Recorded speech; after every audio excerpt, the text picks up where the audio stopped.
পয়সাই জীবনের সুখ মা। কেউ দিন আনে দিন খায় সুখে আছে, কেউ মাসে লাখ টাকা ইনকাম করে, কেউ সুখ নেই। এখন যেমন দরিদ্র ব্যক্তি পাওয়া মুশকিল, গরিব বলে আর কিছু নেই। দরিদ্র ব্যক্তি পাওয়া যেমন মুশকিল, সুখী ব্যক্তিও পাওয়া মুশকিল। কতজন আছে সুখী? যখন বাবার বয়স হলো 40, মা বাবাকে বলছে ছেলে মেয়েগুলো বড় হচ্ছে, তুমি ব্যবসা নিয়ে এত মেতে আছো, ব্যবসাটা একটু কমাও না, একটু সময় দাও না পরিবারকে। হয় বাড়িতে এরকম।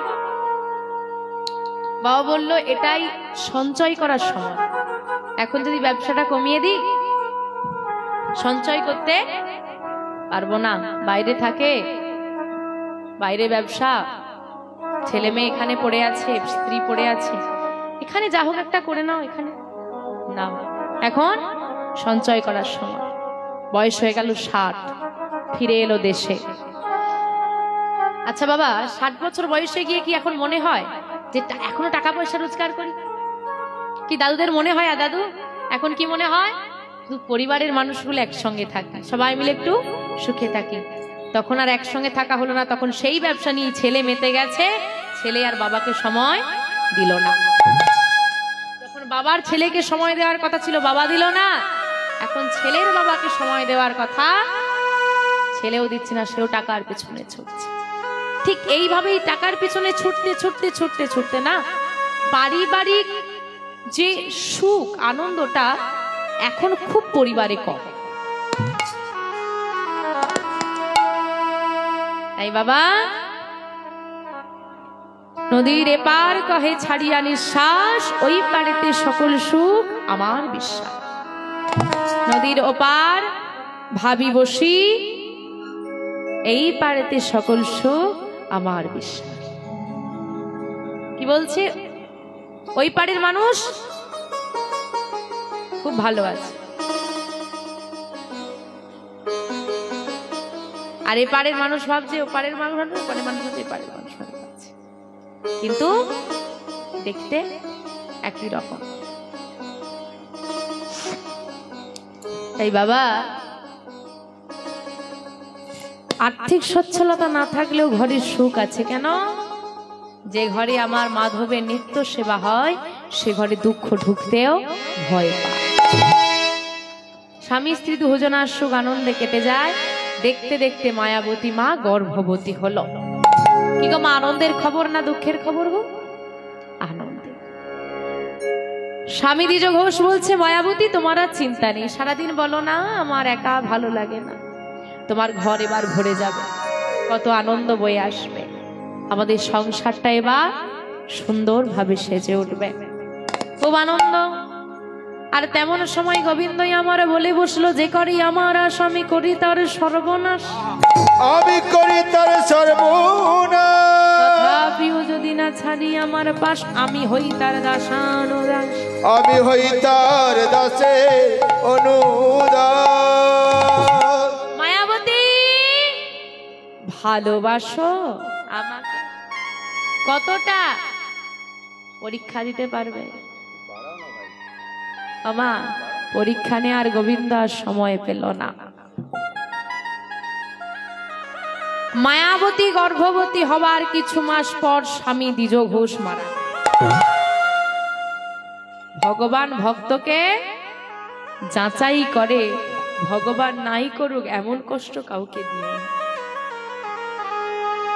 যে মেয়েটা বাপ মা মরা মেয়ে, ভালোবাসার কেউ নেই, যত্ন নেওয়ার কেউ নেই, স্বামীর সংসারে এলো, স্বামী মারা গেল, এবার মেয়েটা কোথায় যাবে? গোবিন্দের কাছে কাঁদে আচারা, হে গোবিন্দ জানি না কি অপরাধ করেছি আমি, যার শাস্তি তুমি আমাকে দিচ্ছ, শুধু এইটুকু জানাই হে দয়াময়, আরো কষ্ট দাও, আরো দুঃখ দাও, আরো যন্ত্রণা দাও। কষ্ট সহ্য করার মতো ক্ষমতাটা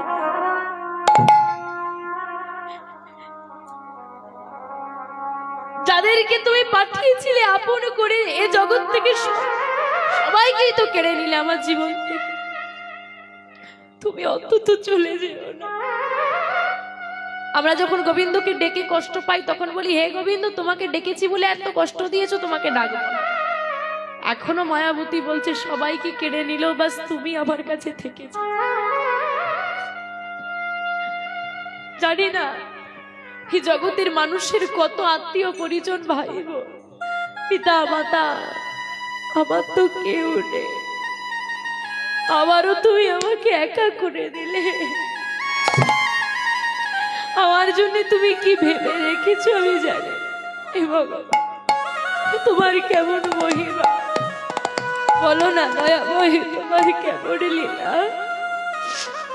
মাধব দয়াময়,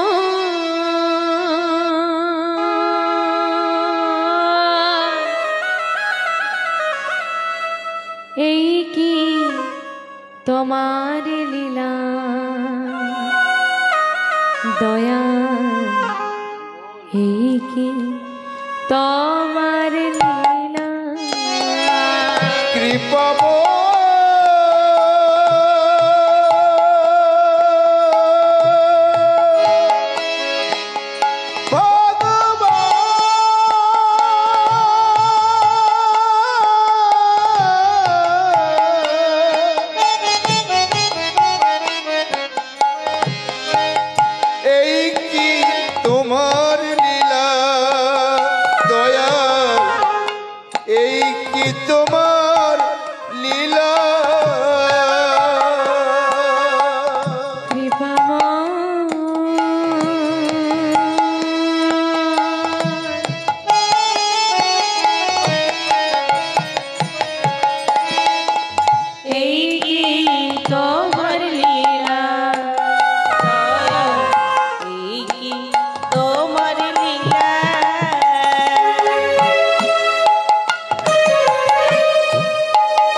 কিন্তু আমি যতই মেনে নিই, আমি যাব কোথায়, কার কাছেই বা যাব? হ্যাঁ, আমার তো গর্ভের সন্তান, কিভাবে প্রতিপালন করব তাকে? ভাবছো বসে চলবে কিসে? তুমি ভাববার কে? যার ভাবনা সে ভাববে, তুমি ভাবো শুধু তাকে। আমি তো ভেবে কিছুই করতে পারবো না, তবে বসে বসে শুরু হলো হরিনাম। ওই মাধবের কাছে বসে বসে সারাদিন করতালি দিয়ে নাম করে।